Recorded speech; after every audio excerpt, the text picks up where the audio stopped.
പുറപ്പാട് അധ്യായം 14. കർത്താവ് മോശയോട് അരുളി ചെയ്തു, ഇസ്രായേൽക്കാരോട് പറയുക, നിങ്ങൾ പിന്തിരിഞ്ഞ് പിഹഹിറോത്തിനു മുൻപിൽ മിഗ്ദോലിനും കടലിനും മധ്യേ ബാൽസെഫോൻ്റെ എതിർവശത്ത് പാളയമടിക്കുവിൻ. പാളയമടിക്കുന്നത് കടലിനടുത്തായിരിക്കണം. അപ്പോൾ ഫറവോ ഇസ്രായേൽക്കാരെക്കുറിച്ച് പറയും, അവർ ഇതാ നാട്ടിൽ അലഞ്ഞു തിരിയുന്നു, മരുഭൂമി അവരെ കുടുക്കിലാക്കിയിരിക്കുന്നു. ഇസ്രായേൽക്കാരെ അനുധാവനം ചെയ്യത്തക്ക വിധം ഫറവോയെ ഞാൻ കഠിനചിത്തനാക്കും. ഫറവോയുടെയും അവൻ്റെ സൈന്യങ്ങളുടെയും മേൽ ഞാൻ മഹത്വം വരിക്കും. ഞാനാണ് കർത്താവ് എന്ന് അപ്പോൾ ഈജിപ്തുകാർ മനസ്സിലാക്കും. കർത്താവ് പറഞ്ഞതുപോലെ ഇസ്രായേൽക്കാർ പ്രവർത്തിച്ചു. ഇസ്രായേൽക്കാർ പോയ വിവരം ഈജിപ്ത് രാജാവ് അറിഞ്ഞപ്പോൾ അവനും സേവകർക്കും അവരോടുണ്ടായിരുന്ന മനോഭാവം മാറി. അവർ പറഞ്ഞു, നാം എന്താണ് ഈ ചെയ്തത്? നമ്മുടെ അടിമകളായ ഇസ്രായേൽക്കാരെ വിട്ടയച്ചിരിക്കുന്നു. ഫറവോ തൻ്റെ രഥമൊരുക്കി സൈന്യങ്ങളെ സജ്ജമാക്കി. ഏറ്റവും മികച്ച 600 രഥങ്ങളും ഈജിപ്തിലെ മറ്റെല്ലാ രഥങ്ങളും അവയുടെ നായകന്മാരെയും അവൻ കൂടെ കൊണ്ടുപോയി. ഈജിപ്തിലെ രാജാവായ ഫറവോയെ കർത്താവ് കഠിനചിത്തനാക്കി. ധൈര്യപൂർവ്വം മുന്നോട്ട് പോയിക്കൊണ്ടിരുന്ന ഇസ്രായേൽക്കാരെ ഈജിപ്തുകാർ പിന്തുടർന്നു. ഫറവോയുടെ തേരുകളും കുതിരകളും കുതിരപ്പടയാളികളും സൈന്യം മുഴുവനും കടൽ തീരത്ത് പിഹഹിറോത്തിനരികെ ബാൽസെഫോൻ്റെ എതിർവശത്ത് പാളയമടിച്ച ഇസ്രായേൽക്കാരുടെ സമീപം എത്തിച്ചേർന്നു. ഫറവോ സമീപിച്ചുകൊണ്ടിരുന്നപ്പോൾ ഇസ്രായേൽ ജനം കണ്ണുകളുയർത്തി നോക്കി. തങ്ങളെ പിന്തുടരുന്ന ഈജിപ്തുകാരെ അവർ കണ്ടു. ഭയവിഹ്വലരായ ഇസ്രായേൽക്കാർ കർത്താവിനെ വിളിച്ച് പ്രാർത്ഥിച്ചു. അവർ മോശയോട് ചോദിച്ചു, ഈജിപ്തിൽ ശവക്കുഴികളില്ലാഞ്ഞിട്ടാണോ നീ ഞങ്ങളെ മരുഭൂമിയിൽ കിടന്ന് മരിക്കാൻ കൂട്ടിക്കൊണ്ടുവന്നിരിക്കുന്നത്? നീ എന്താണ് ഞങ്ങളോട് ചെയ്തിരിക്കുന്നത്? ഈജിപ്തിൽ നിന്ന് എന്തിനാണ് ഞങ്ങളെ പുറത്തു കൊണ്ടുവന്നത്? ഞങ്ങളെ തനിയെ വിട്ടേക്കൂ. ഞങ്ങൾ ഈജിപ്തുകാർക്ക് വേല ചെയ്ത് കഴിഞ്ഞുകൊള്ളാമെന്ന് ഈജിപ്തിൽ വെച്ച് ഞങ്ങൾ നിന്നോട് പറഞ്ഞതല്ലേ?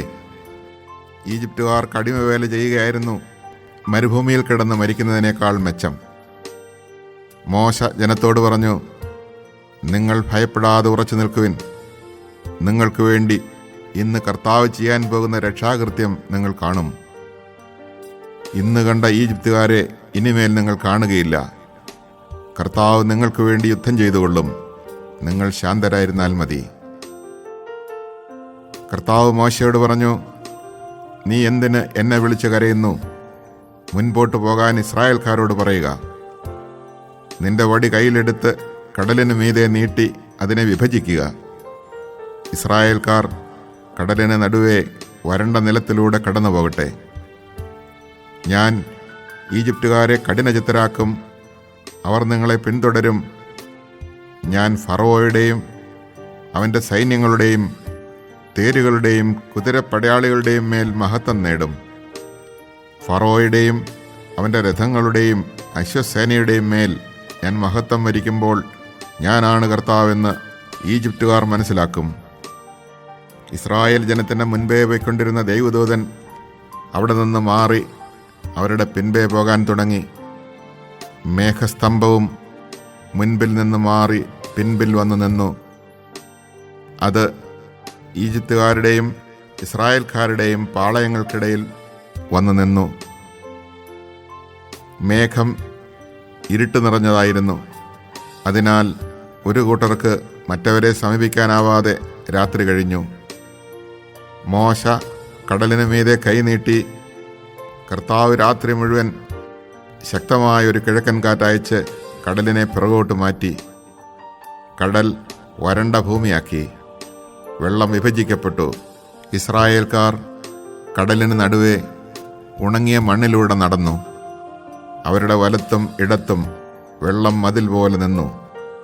ഈജിപ്തുകാർ ഫറവോയുടെ കുതിരകളും കുതിരപ്പടയാളികളും തേരുകളുമെല്ലാം അവരെ പിന്തുടർന്ന് കടലിൻ്റെ നടുവിലേക്ക് നീങ്ങി. രാത്രിയുടെ അന്ത്യയാമത്തിൽ കർത്താവ് അഗ്നിയുടെയും മേഘത്തിൻ്റെയും സ്തംഭത്തിൽ നിന്ന് ഈജിപ്തുകാരുടെ സൈന്യത്തെ നോക്കി അവരെ പരിഭ്രാന്തരാക്കി. അവിടുന്ന് രഥചക്രങ്ങൾ തടസ്സപ്പെടുത്തി തന്മൂലം ഗതി ദുഷ്കരമായി. അപ്പോൾ ഈജിപ്തുകാർ പറഞ്ഞു, ഇസ്രായേൽക്കാരിൽ നിന്ന് നമുക്ക് ഓടി രക്ഷപ്പെടാം. കർത്താവ് അവർക്ക് വേണ്ടി ഈജിപ്തിനെതിരെ യുദ്ധം ചെയ്യുന്നു. അപ്പോൾ കർത്താവ് മോശയോട് പറഞ്ഞു, നിന്റെ കരം കടലിന് മീതെ നീട്ടുക. വെള്ളം മടങ്ങി വന്ന് ഈജിപ്തുകാരെയും അവരുടെ തേരുകളെയും കുതിരപ്പടയാളികളെയും മൂടട്ടെ.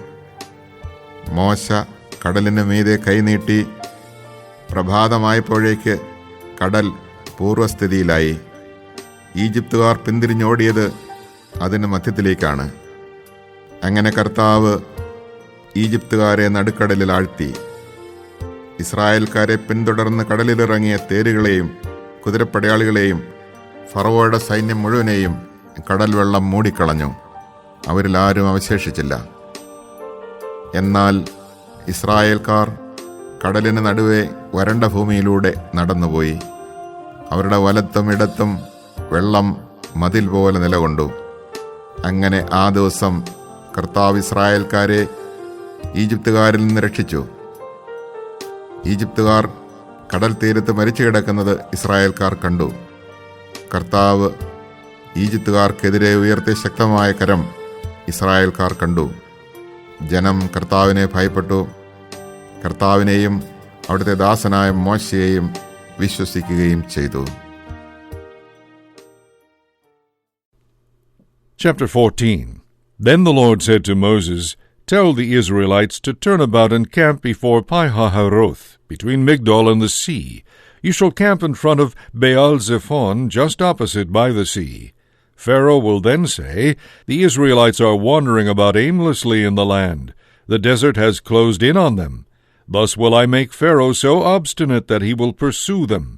Then I will receive glory through Pharaoh and all his army, and the Egyptians will know that I am the Lord. This the Israelites did. When it was reported to the king of Egypt that the people had fled, Pharaoh and his servants changed their minds about them. What have we done? They exclaimed. Why, we have released Israel from our service. So Pharaoh made his chariots ready and mustered his soldiers, 600 first-class chariots and all the other chariots of Egypt, with warriors on them all. So obstinate had the Lord made Pharaoh that he pursued the Israelites even while they were marching away in triumph. The Egyptians then pursued them. Pharaoh's whole army, his horses, chariots, and charioteers, caught up with them as they lay encamped by the sea at Pi-hahiroth in front of Baal-zephon. Pharaoh was already near when the Israelites looked up and saw that the Egyptians were on the march in pursuit of them. In great fright they cried out to the Lord, and they complained to Moses, Were there no burial places in Egypt that you had to bring us out here to die in the desert? Why did you do this to us? Why did you bring us out of Egypt? Did we not tell you this in Egypt, when we said, Leave us alone, let us serve the Egyptians? Far better for us to be the slaves of the Egyptians than to die in the desert. But Moses answered the people, Fear not. Stand your ground, and you will see the victory the Lord will win for you today. These Egyptians whom you see today, you will never see again. The Lord himself will fight for you. You have only to keep still. Then the Lord said to Moses, Why are you crying out to me? Tell the Israelites to go forward. And you lift up your staff, and with hand outstretched over the sea, split the sea in two, that the Israelites may pass through it on dry land.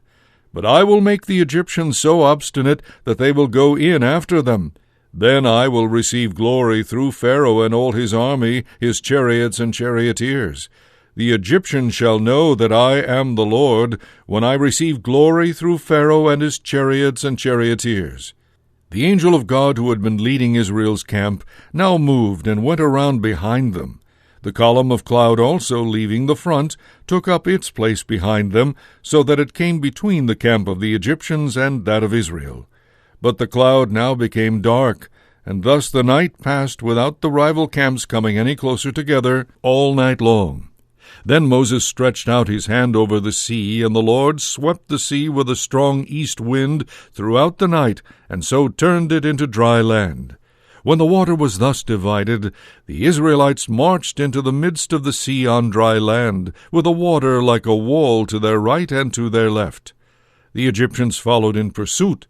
All Pharaoh's horses and charioteers went after them right into the midst of the sea. In the night watch, just before dawn, the Lord cast through the column of the fiery cloud upon the Egyptian force a glance that threw it into a panic, and he so clogged their chariot wheels that they could hardly drive. With that the Egyptians sounded the retreat before Israel, because the Lord was fighting for them against the Egyptians. Then the Lord told Moses, "Stretch out your hand over the sea, that the water may flow back upon the Egyptians, upon their chariots and their charioteers." So Moses stretched out his hand over the sea, and at dawn the sea flowed back to its normal depth. The Egyptians were fleeing head-on toward the sea when the Lord hurled them into its midst. As the water flowed back, it covered the chariots and the charioteers of Pharaoh's whole army, which had followed the Israelites into the sea. Not a single one of them escaped. But the Israelites had marched on dry land through the midst of the sea, with the water like a wall to their right and to their left. Thus the Lord saved Israel on that day from the power of the Egyptians. When Israel saw the Egyptians lying dead on the seashore, and beheld the great power that the Lord had shown against the Egyptians, they feared the Lord and believed in him and in his servant Moses.